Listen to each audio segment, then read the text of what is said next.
women preferred more symmetrical men when they were doing the preference test. Women took oral contraception. It prevented them from preferring more symmetrical men based on the odors of those men. Odor is a powerful cue, for some people more than others. Body odor, independent of colognes and perfumes and soaps, etc., that's often a complete and total deal breaker. There was a study that was done where women at different stages of their menstrual cycle are rating the odors of men.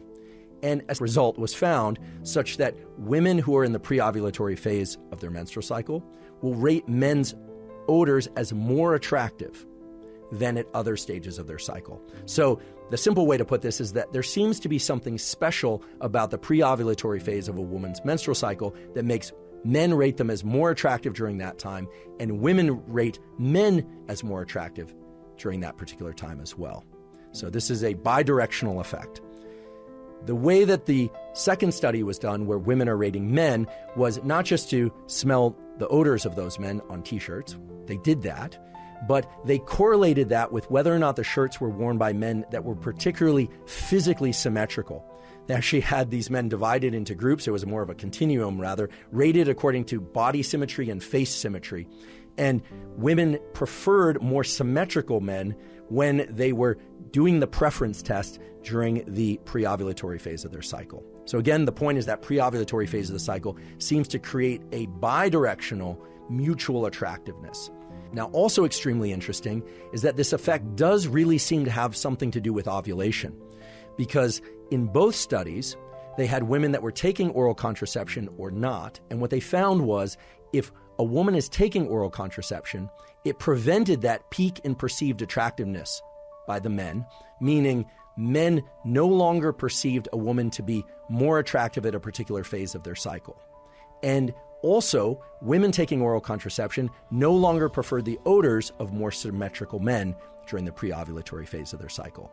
Now, I want to make sure that it's especially clear that it is not the case that oral contraception reduced the perception of a woman as attractive. That did not happen in these studies.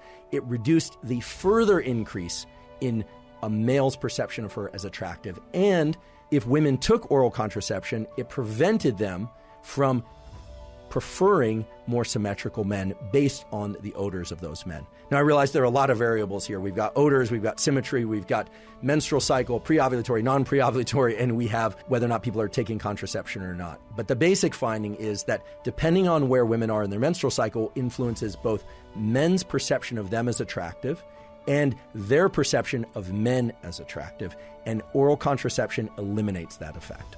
So I share with you those data to illustrate that we often think that somebody is attractive or not based on, I don't know, how they look, their skin, their hair, etc. But it also illustrates that their odor is a powerful cue. For some people more than others. Some of us tend to be more olfactory driven than others. There are some people that even if somebody has all the characteristics that they're looking for in terms of kindness and attractiveness and values and other features that would and should be of very high priority in selecting a mate, that if someone does not like the way that person smells, their innate body odor, independent of colognes and perfumes and soaps, etc., that's often a complete and total deal breaker. I'm sure there's some of you that can relate to that, and there's some of you perhaps for which that is not the case, and you can't even imagine that being such a powerful variable. And yet the data suggests that indeed it is a powerful variable for many people out there.